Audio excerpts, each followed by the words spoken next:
Hey, Mason, Lucy, get me out of here. I didn't do anything. Honest, I'm innocent.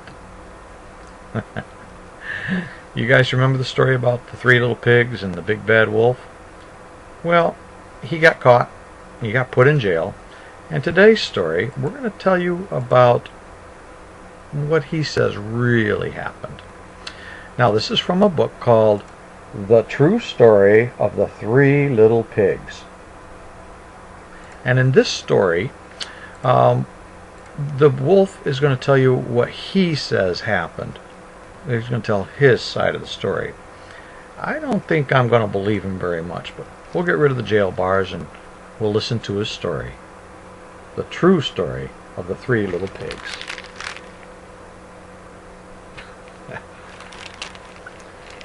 Now, everybody knows the story of the three little pigs. Or at least they think they do.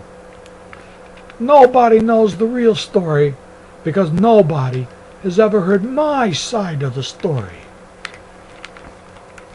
Now, I am the wolf, Alexander T. Wolf, but you can call me Al. I don't know how this whole big bad wolf thing got started, but it's all wrong. Now, maybe it's because of our diet. Hey, it's not my fault wolves eat cute little animals like bunnies and sheep and pigs. That's just the way we are. If cheeseburgers were cute, folks would probably think you were big and bad too. But like I was saying, the whole big bad wolf thing is all wrong. The real story is about a sneeze and a cup of sugar. This is the real story. Way back in Once Upon a Time, I was making a birthday cake for my dear old granny. I had a terrible sneezing cold, and I ran out of sugar. So I walked down the street to ask my neighbor for a cup of sugar. And now this neighbor was a pig, and he wasn't too bright either. He built his whole house out of straw. Can you believe it? I mean, who in his right mind would build his house out of straw? So, of course, the minute I knocked on the door, it fell right in. I didn't just want to walk into somebody else's house, so I called, "Little pig, are you in?" But there wasn't any answer. Now, I was just about to go home without my cup of sugar for my dear old granny's birthday cake. But that's when my nose began to itch. And I felt a sneeze coming on. And I huffed. And I snuffed. And then I sneezed a great sneeze. And what do you know? The whole darn straw house fell down. And right in the middle of the pile of straw was the first little pig. He was dead as a doornail. He'd been there the whole time. Now, it seemed like a shame to leave a perfectly good ham dinner just laying in the middle of the straw. So I ate it up. Just think of it as a big old cheeseburger just lying there. Now, I was feeling a little bit better, but I still didn't have my cup of sugar, so I went to the next neighbor's house. Now, this neighbor was the first little pig's brother. Now, he was a little smarter, but not too much. He built his house out of sticks. Now, I rang the bell on the stick house, but nobody answered. And so I called, Mr. Pig, are you in?" But he yelled back, "Go away, Wolf. You can't come in. I'm shaving the hairs on my chinny chin chin." Well, I had just grabbed the doorknob when, I felt another sneeze coming on. And I huffed, and I snuffed, and I tried to cover my mouth, but I sneezed a great big sneeze again. And you're not going to believe it. But this guy's house fell down, just like his brother's.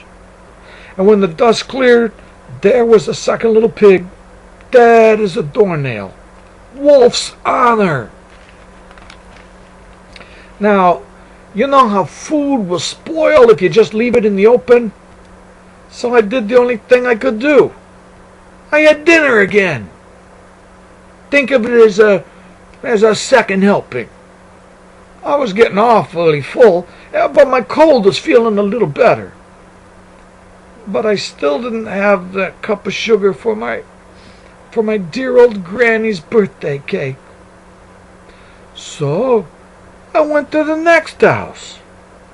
Now this guy was the first and the second little pig's brother. He must have been the brains of the family, 'cause he had built his house out of bricks. I knocked on the brick house. No answer. And then I called, "Mr. Pig, Mr. Pig, are you in?" And do you know what that rude little porker answered? Get out of here, Wolf. Don't bother me again. Talk about impolite. He probably had a whole sack full of sugar. And he wouldn't even give me one little cup for my dear old sweet granny's birthday cake. What a pig! I was just about to go home and maybe make a nice birthday card instead of a cake. But then I felt my cold coming on. You know, I huffed, and then I snuffed, and then I sneezed again. But then that third little pig, he just yelled and he says, your old granny can sit on a pin. Now, I'm usually kind of a calm fella, but when somebody talks about my granny like that, I go a little crazy. When the cops drove up, yeah, I was trying to break down the pig's door, and the whole time I was huffing and snuffing, puffing and sneezing, and I was making a real scene. And the rest, they say, is history. The news reporters found out about the two pigs I ate for dinner, and they said a sick guy gonna borrow a cup of sugar didn't sound very exciting. So they jazzed up the story with all that huff and puff and blew your house down stuff. And they made me the big bad wolf. That's it. That's the real story. I was framed. But maybe you could loan me a cup of sugar.